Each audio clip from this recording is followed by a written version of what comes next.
Voilà, ça c'est un twist out. Voilà, c'est un twist out que là j'ai sur la tête. C'est vrai que ça c'est un peu bluffant. Parce que je me rappelle de mes anciens twist out qui s'arrêtaient juste là aux oreilles.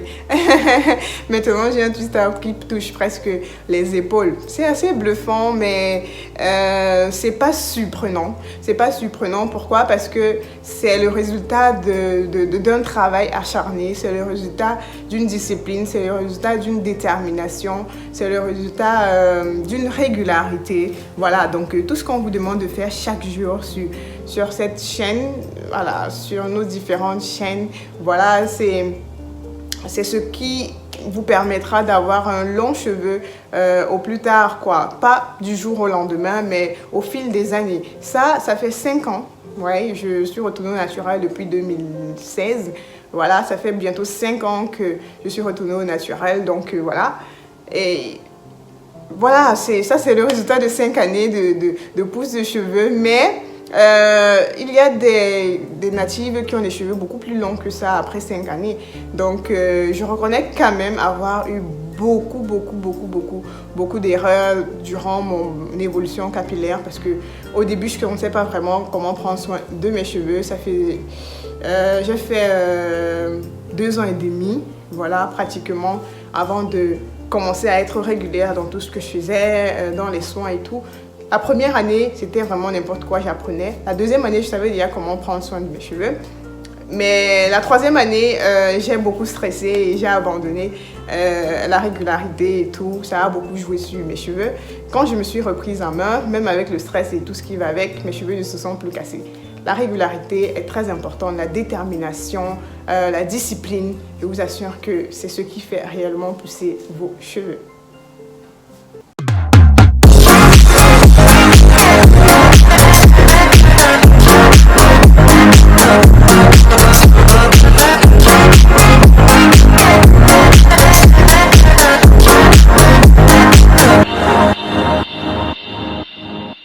Coucou tout le monde, j'espère que vous allez bien. Moi c'est Sandrine Patricia. Si tu es nouvelle sur ma chaîne, je t'invite à t'abonner déjà. Surtout active la cloche de notification afin d'être toujours notifié aux prochaines vidéos et à m'aider à atteindre mon objectif qui est d'avoir 50 000 abonnés sur cette chaîne, dans cette communauté d'ici fin juin. J'espère que tu m'aideras à y parvenir. Voilà, désolée pour ma longue introduction, on passe directement au vif du sujet. Voilà, c'est suite à la question d'une native qui m'a demandé une box, mais Patricia, je veux savoir réellement quelle huile fait pousser les cheveux, parce qu'on me propose tellement d'huile sur la toile que je suis perdue. Et même toi, sur ta chaîne, tu as 3 différentes huiles que tu nous proposes pour faire pousser tes cheveux. Voilà, j'aimerais vraiment savoir, je suis perdue, je suis embrouillée. Donc j'ai décidé de répondre dans cette vidéo afin d'édifier celles qui se posent la même question. Tout d'abord, je vais commencer par faire une comparaison ou bien éclaircir certaines zones d'ombre. Sur la toile, on retrouve beaucoup plus des macérats huileux. Contrairement à ce que les gens croient, ce n'est pas des huiles végétales qu'on retrouve sur la toile. Je m'explique. Par exemple, ça fait un bout de temps, c'est récent quand même, que j'ai posté une vidéo dans laquelle je vous montrais une huile de pousse au moringa. Voilà, ce n'est pas de l'huile de moringa, c'est un macérat huileux au moringa. C'est par abus, en fait, qu'on parle de huile de moringa. Voilà, parce que beaucoup, ça prête à confusion chez beaucoup de personnes. Moi, je connais la différence, voilà, donc, mais beaucoup ne connaissent pas la différence. Donc, j'ai préféré commencer par expliquer. Parce que pour avoir une huile végétale, il faudrait extraire des lipides dans la graine d'une plante, dans les noix d'une plante ou bien dans les amandes d'une plante. Voilà comment on obtient de l'huile végétale. Donc, si le moringa, par exemple, a des graines, voilà, il faudrait que ces graines contiennent des lipides pour qu'on les extrait et on obtient l'huile de moringa. Mais si le moringa n'a pas de graines, ne contient pas de lipides, il n'est pas possible d'obtenir l'huile de moringa. Ça sera vraiment compliqué. Voilà pourquoi on fait des macérats huileux très souvent. Pourquoi on utilise l'huile pour faire pousser les cheveux? Pourquoi on parle beaucoup plus d'huile de pousse? C'est parce que l'huile d'entrée de jeu, c'est une matière qui pénètre facilement la peau. C'est l'une des seules matières qui pénètre réellement la peau, c'est-à-dire le cuir chevelu. Si on veut parler de capillaire, elle pénètre facilement le cuir chevelu. Et pour qu'un cheveu pousse, la plupart du temps, il faut un produit qui ira dégager les vaisseaux sanguins, parce que les vaisseaux sanguins ont très souvent tendance à se contracter.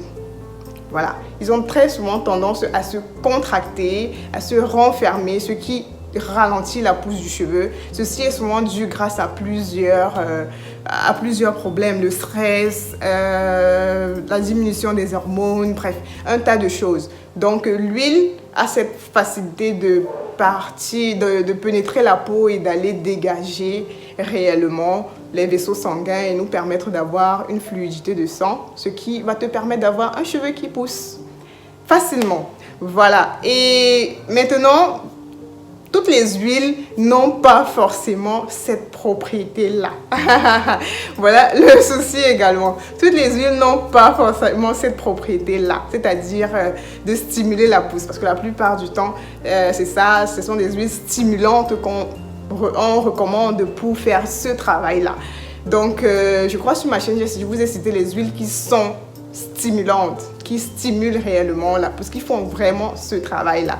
Mais maintenant, même dans ces huiles stimulantes-là, il n'y a pas toujours des huiles qui vont réellement aller dégager les vaisseaux sanguins comme il se doit, parce qu'il faut que ces huiles-là contiennent du terpène. Dans une autre vidéo, je crois aussi, je vous ai parlé du terpène et tout. Et la seule huile pour le moment qui est vraiment réputée, qui a un taux de terpène assez élevé, c'est l'huile de ricin. Voilà, l'huile de ricin est la seule huile qui est vraiment réputée pour faire pousser les cheveux, pour pénétrer les cheveux et aller dégager les vaisseaux sanguins et vous permettre une fluidité du sang dans un cheveu qui va pousser facilement. Et voilà, mais maintenant aussi, l'huile de ricin n'est pas adaptée à tout le monde. Moi, par exemple, je suis de faible porosité. Quand j'utilise l'huile de ricin, j'ai des démangeaisons sur le cuir chevelu. Pourquoi? Parce qu'elle est lourde. Elle est lourde pour moi, mais c'est pas parce qu'elle est lourde que je ne peux pas utiliser l'huile de ricin. Non, non, non, non. Je réfléchis un peu plus. Je mélange l'huile de ricin maintenant avec une huile légère, c'est-à-dire l'huile de jojoba, qui est aussi une huile stimulante et qui a une texture très légère. Vraiment. Maintenant, si je veux faire mon huile de pousse, par exemple, je vais utiliser l'huile de jojoba mélangée avec l'huile de ricin pour ne pas perdre les propriétés du ricin, pour ne pas... voilà, l'huile de ricin a des propriétés vraiment bénéfiques pour nos cheveux, pour la pousse du cheveu. Mais je ne peux pas l'utiliser. Qu'est-ce qu'il faut que je fasse? Je la mélange juste avec une huile légère qui va permettre que l'huile que je vais obtenir sera vraiment fluide et pénétrer réellement mon cheveu. Voilà, aussi simple que ça. Bon, maintenant, pour aller un peu plus loin, pour appliquer quelque chose sur le cuir chevelu, il faut connaître les différents problèmes qu'un cuir chevelu peut rencontrer.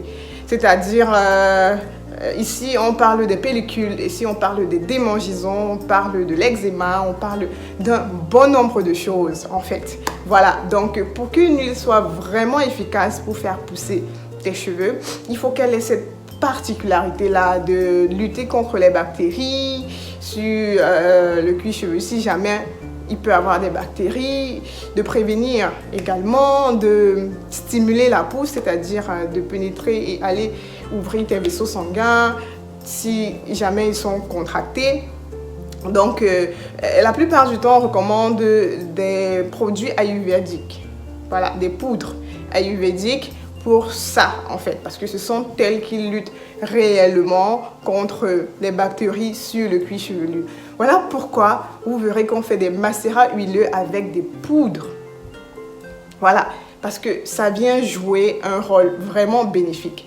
L'huile étant une matière qui est vraiment facile, c'est-à-dire qui pénètre facilement la peau, elle est aussi une matière qui absorbe facilement les autres propriétés, les propriétés d'autres aliments. Voilà pourquoi on l'utilise, pour qu'elle absorbe les propriétés des autres aliments. Le clou de girofle, par exemple, on prendra. La poudre de moringa, par exemple, on prendra. La poudre de Nîmes, on prendra. La poudre d'aîné, on prendra. D'hibiscus, bref. Tout ça pour en faire une huile de pousse vraiment efficace pour votre cuir chevelu. Voilà un peu en quelque sorte ce qu'il faut pour une huile de pousse idéale. Voilà, donc il n'est pas difficile de faire sa propre huile de pousse. Il faut juste connaître ces différentes caractéristiques-là et voilà quoi. Et vous avez votre huile de pousse de manière saine et tranquille. Voilà, j'ai blablaté pendant 7 minutes. J'espère que je vous ai édifié comme d'habitude et que ça n'a pas été vraiment très flou. Bah si c'est toujours flou, n'hésitez pas de me contacter inbox sur Facebook, Instagram, abonnez-vous. Voilà, et comme je vous disais au début de mon introduction, c'est un ensemble de choses qui vous permettra d'avoir de beaux cheveux.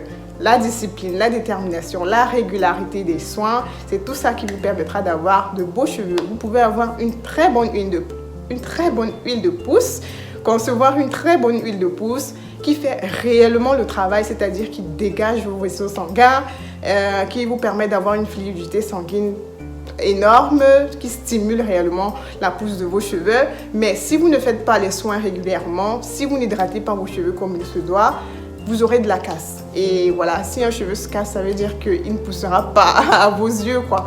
Voilà, donc mettez tout ce que je vous dis chaque jour en pratique. N'hésitez pas, comme j'ai dit, de vous abonner sur mes pages Facebook et Instagram pour ne rien rater à mes publications. D'ici et là, portez-vous bien. On se donne rendez-vous aux prochaines vidéos. Allez, bisous, bisous, mes natives.